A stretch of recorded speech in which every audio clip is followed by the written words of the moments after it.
Hey everyone, my name is Heather Havenwood. I am going to do a quick little video today. I just got off the line interviewing just this amazing woman, Dr. Sierra De La Luz. I never say her name right, but you can go find her at dareyourdesire.com. And she's writing a book called Desire, which I just think is so awesome. And I want to talk to you today about selling you, selling yourself, selling your business, selling your services. One of the most biggest things I see every day when I'm working with clients is they are scared to death to sell themselves, to promote themselves, specifically more so than women, than men. And in my experience, I find that women have a little bit harder time to kind of boast how amazing they are. Hey, Richard. And to say, hey, I've done an amazing job. This is what I've done. Here's the numbers. Here's what I'm doing. Here's what's happening. Here's what my fees are. I'm working with a client right now. She's going back and forth with a very large company. They want to license her work. They want her to create an entire program and license her work for $15,000. I mean, that's an insult, you know. It needs to be at least $75,000 to $100,000 minimum. However, there's a back and forth about it because it's a very large company, very large, and they don't know if they just don't feel they see her value, they don't see value in the work, but they want to just do this very low fee for her. Now, there's two schools of thought of that. One, I think she set the relationship up that way from the get-go, and now she can't really go back. When you set your fees really low at the beginning with a relationship, it's hard to go back and double, triple your fees, right? That's the first thing. The second thing is she's not focusing on exactly what this program and the results that the company will get from the program. So part of this when you're an entrepreneur is understanding the results are a really important piece. What actually your work, right? The work or the program or the service, what's the ROI? You've got to be able to explain to people what your ROI is in the service business. So I just want to do a quick little video saying, you know, look, the number one skill set that you need to learn as an entrepreneur or as a business owner is sales. I think every single person should go become a biz dev somewhere, a business development person for a small company, for a startup, for a tech company, so they can actually learn what it's like to build a business from scratch. I have built many businesses from scratch, and I can tell you that when the number one thing that I realized, hey Bob, the number one thing I realized that most clients don't want to do, they don't want to sell themselves. They don't want to get on the phone. They don't want to sell themselves. They don't want to have, thank you, Bob. They don't want to tell people how great they are. They don't want to pitch themselves. Something I'm dealing with right now is I'm working with a guy named Clint Arthur.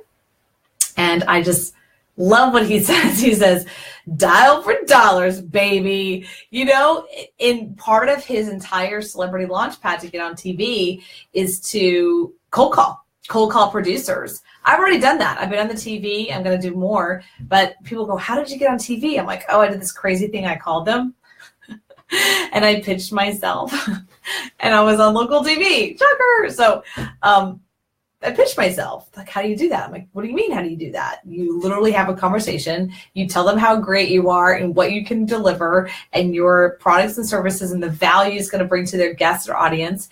And then they say yes or no. And if they say no, you move on. That's pitching yourself. That's pitching yourself. There's a difference between pitching and boasting. And Bobby, I know you know this one as well. There's a difference between pitching and boasting. Let me give you an example of boasting. I went on a really bad date on Saturday night, and it was more like, oh, let me tell you how great my business is. It's amazing. It's awesome. It's great. It's awesome. I was with the Austin economic team of the teams. It was amazing. I'm amazing. They love me. I love my clients. It was literally like this throw up of boasting, and I just kept staring at him like, is this like supposed to be a turn on for you? Because it's not for me, and it's not really pitching you to me at all. It's actually bad. That was the first and last date that they're blocked. See ya. But the point is there's a difference between pitching who I am, what I do, and my value and how I can add to you, your life, in your business or your audience versus just boasting and being ridiculous, right? So,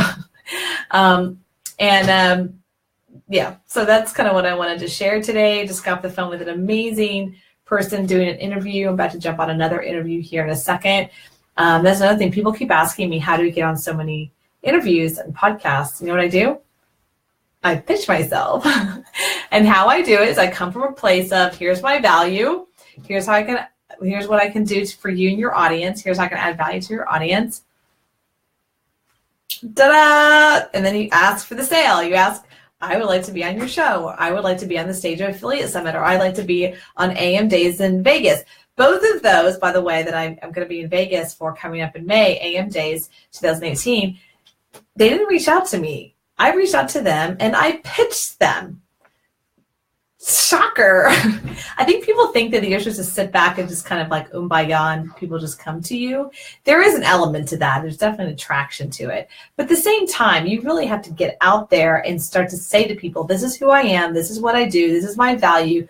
Would you like it or not? Just like if you're a company owner or you biz dev team of a major company, what I did for Southwestern Bell back in the day, I'd say, this is who we are. This is what we do. This is the value we bring. We'd like to earn your business. And then you kind of smile and then they say what they say. And you're like, great. What's number one reason why you're saying no today? They'll tell you and you go, great.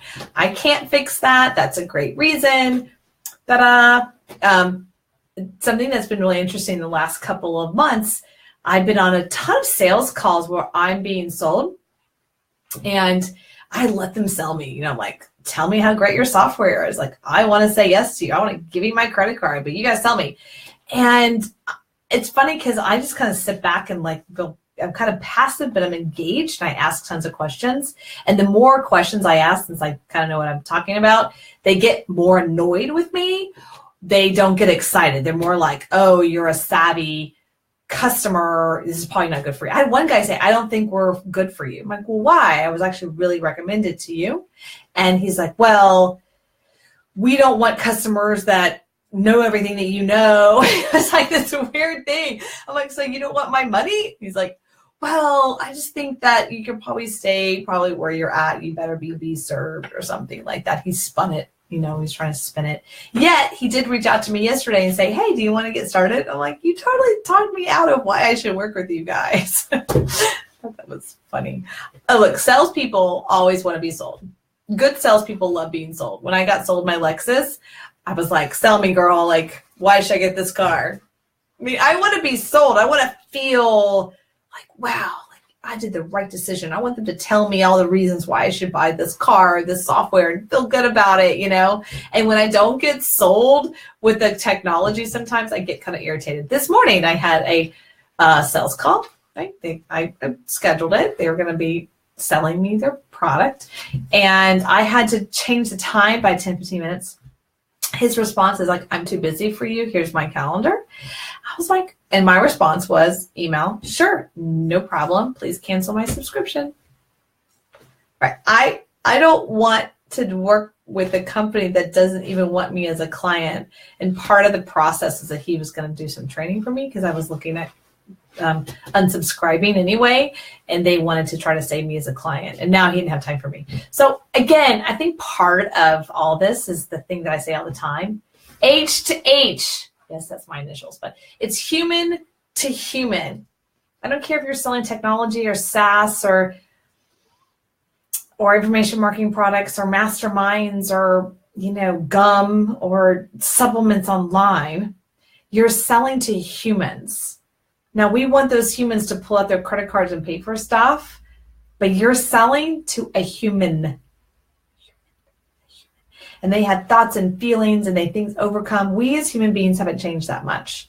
I know you think we have, but we really haven't. So, all right, this is Heather Havenwood. I hope this has been of value to you. I'm going to put this up on Facebook and YouTube. Check me out. And again, this is Heather Havenwood. Make sure you're selling yourself because it is important. Bye.